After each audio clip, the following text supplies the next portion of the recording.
ยมันฮอนกระเดียก็ดอดใช่ปะ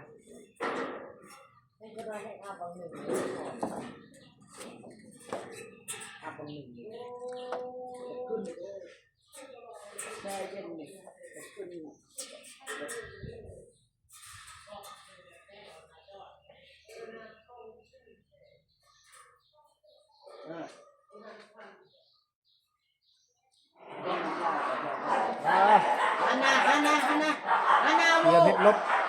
อันนี้เฮ็ดลบเด้อเฮ็ดลบ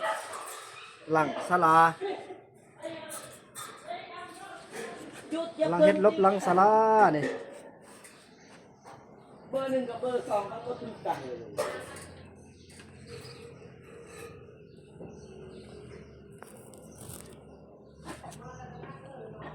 นี่แหละใส่ไม่แปลนเราก็จะใส่สังกะสีแผ่นเรียบแล้วก็จะซานเล็กแล้วก็โปะปูนบัดนี้นะปูนเมืองข้างง่ายๆเด้เฮ็ดอันนี้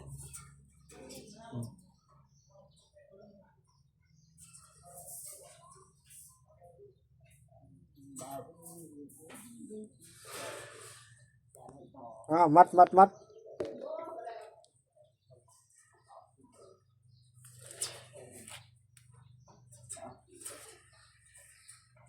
โอ้ยอยู่ใส่อันนั้นล่ะ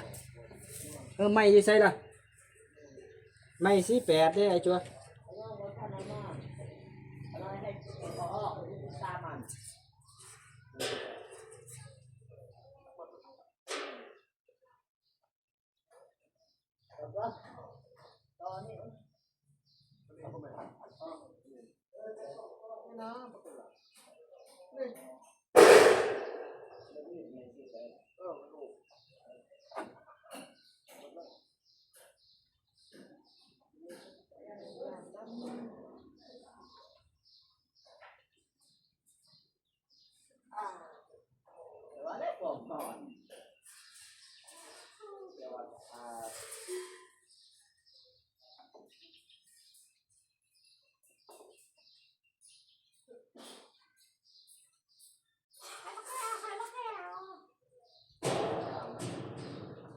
จะจับรถว่าเปิดว่า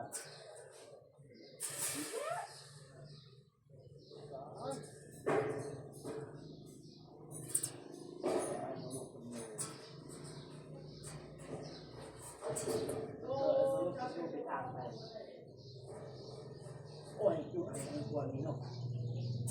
ปอกหมอน้ำนี่ปอกหมอ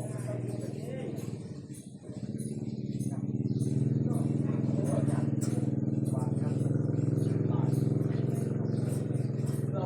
ทำเอาเรื่องนี้จะเปิดเรื่องปีทางให้ปีนี้ปีทางให้จะข้ามมาแล้วเลย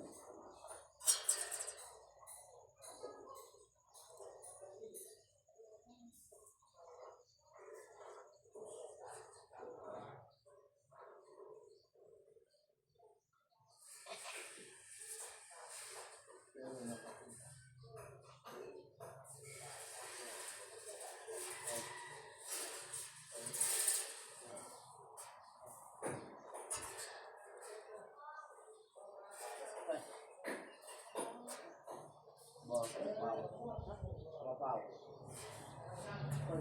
คนอยู่บ้านนั้น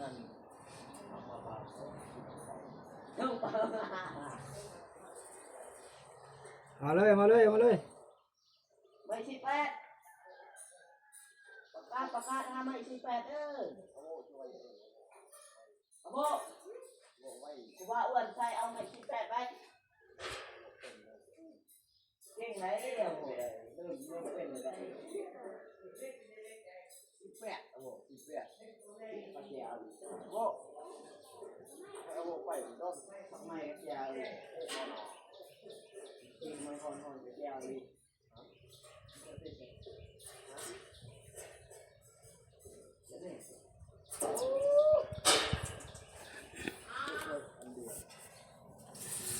มาจากลอยเลยนะ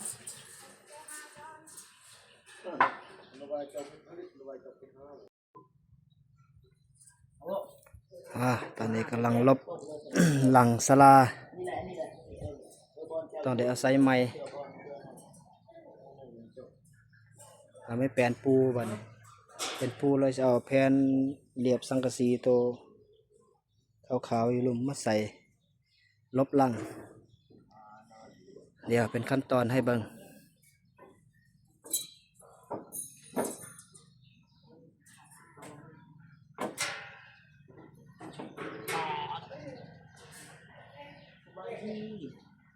มัดดีๆเลยโมเอ้ยผมแม่นนั่นนะ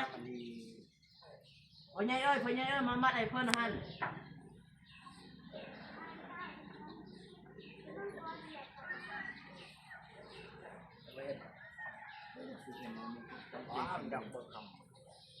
อย่ามัดให้ใคร นี่ก็เฮ็ดโค้งเล็กเฮ็ดตัวนี้แล้วปุ๊บก็สิได้มุ่งขึ้นเมื่อใส่ปันลมปันทราย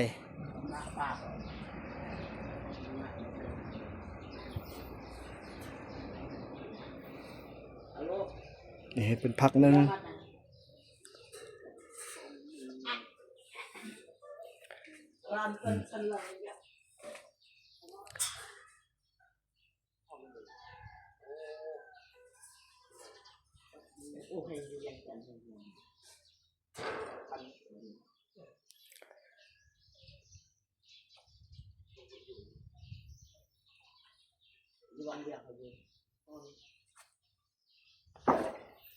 อันนี้เป็นดอกลาย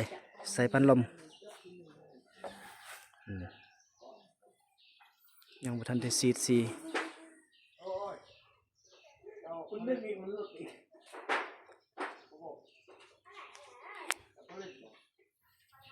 ซีดสีใส่สีแดงซีดสีแดงแล้วก็สีลงสีทองบัดนี้อันนี้ลงแต่สีขาวอันนี้มันสีแดงเลยจะเป็นสีทองบัดนี้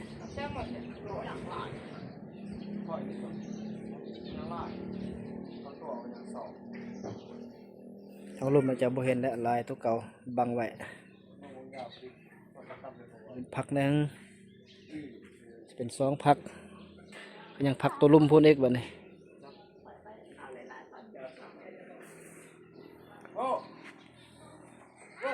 ยังได้บ่ยังเด้ยังมาได้บ่นะ มาเวลาเลยทำมือ อ่านข่าว เลยบ่เลยครับ เก็บไปสอกอยู่กองไม้เพิ่นเด้ ไปชอบอีก เอาโวกไปสอกอยู่กองไม้ตัวนั้นเด้อได้กกพาวหั่นเด้อ นั่นบ่ พูนอยู่กกพาวนึ่งๆหั่นเด้อ อ้าวคุณ ไปสอกมาโลดเท่านั้นฮือโลดไม้สุนั้นฮือขึ้นเลยไม้ตัวเป็นกองน้อยๆหั่น มามา มันฮือไปให้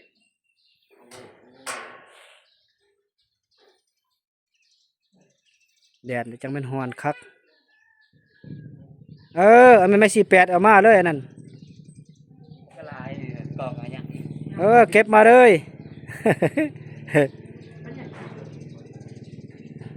ใส่ล้ออันเด้อวก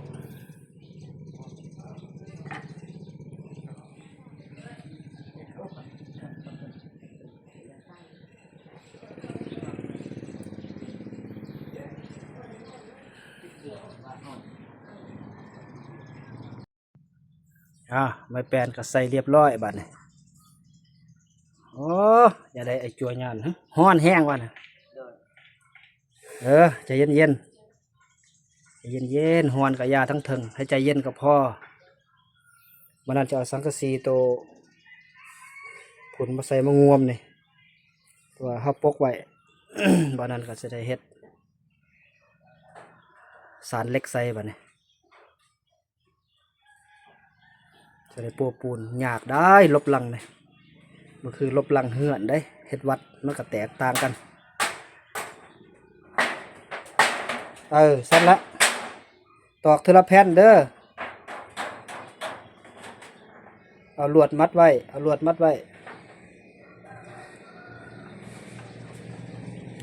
แดดฮ้อนเอาแถวว่าจะเราไปตัดเสื้อให้จัวก่อนเลยเสื้อแบบนี้นี่แหละเลยมีเฮ็ดเวียกตัดเสื้อให้ทุกคนกันเลยมีเสื้อก็ฮ้อนได้นุ่งแต่เดียวนั้นบ่ได้มีแต่2 คนมื้อนี้งานมันบ่หลายมี2 คนขึ้นมาเฮ็ดกับไอ้จัว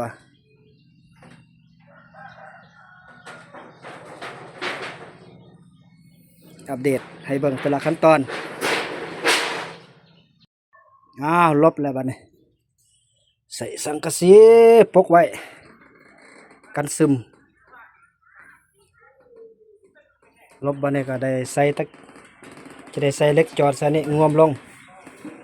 แล้วก็ซานเหล็กไปเลยเบื้องละ3เบื้องละ4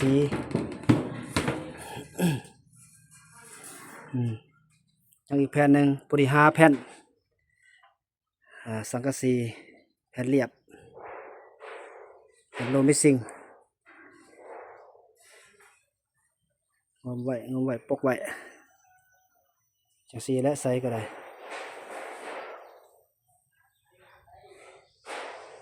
งมไว้มันจอดเล็กมาผาดใส่บัดนี้จอดเล็กมาผาดยาวเพิ่นเน้นตัวนี้ลงคือกดลงจอดพับลงนี่ก็พับลงจอดใส่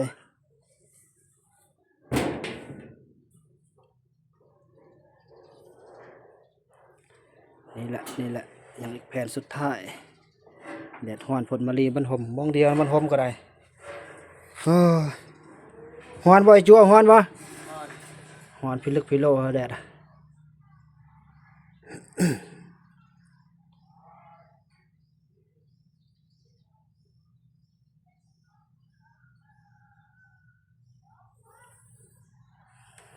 ฮ้อนกระเดียกระดอ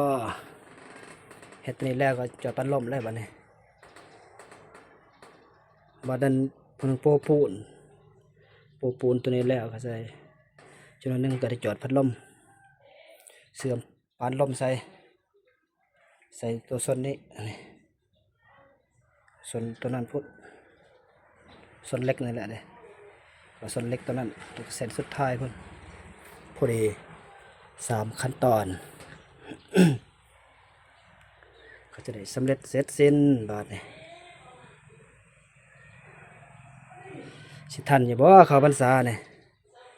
อยากให้ทันนั่นแหละปกติมันฝนตกแล้วมันสิยาก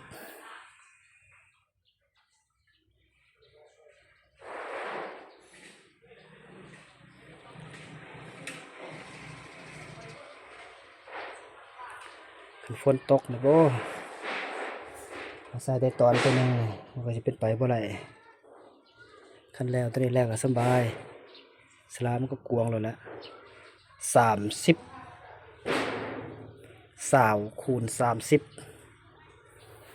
ยูได้เป็นพันออกต้นยัดโยมมาได้เป็นพันคนบัดนี้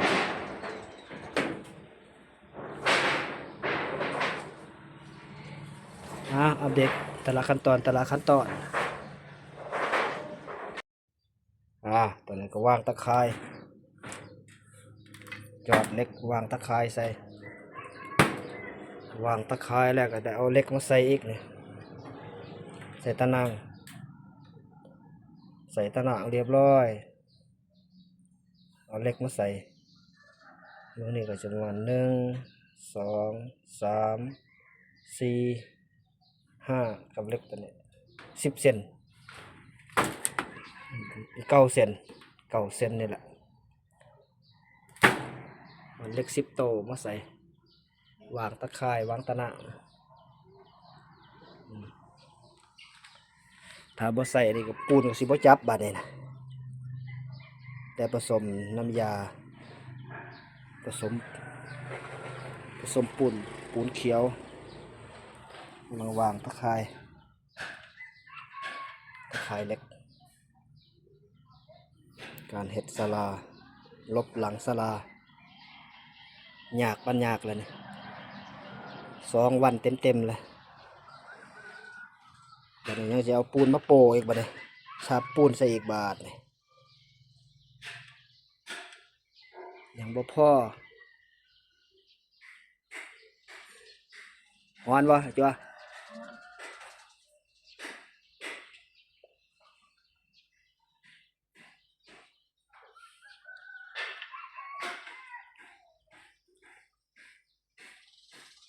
ฮ้อนได้ฮ้อนได้แดดรอเพลนครับโป๊ดสิเป็นลมความมันฮ้อน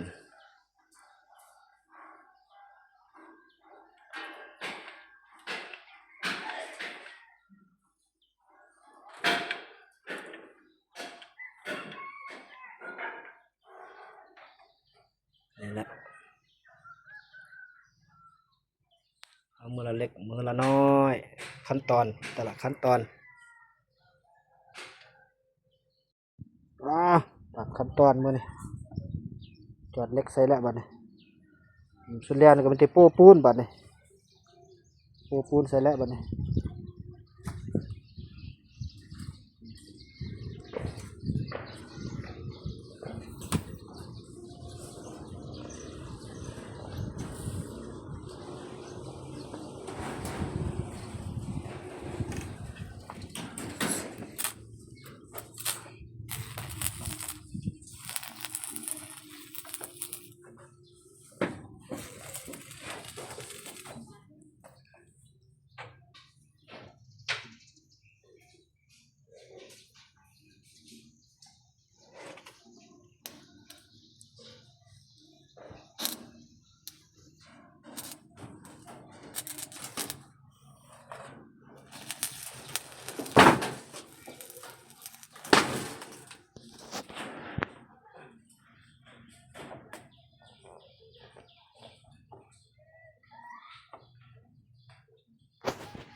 โง่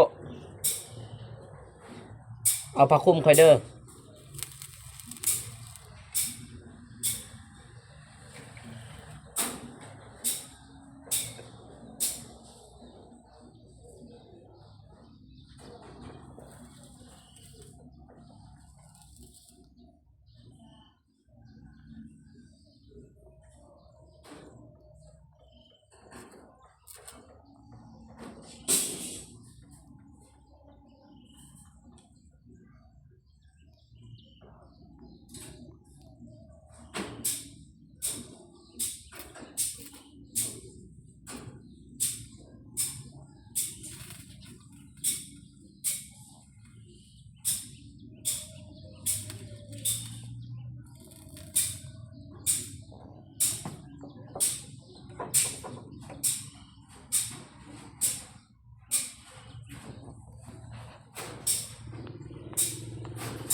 30 โมง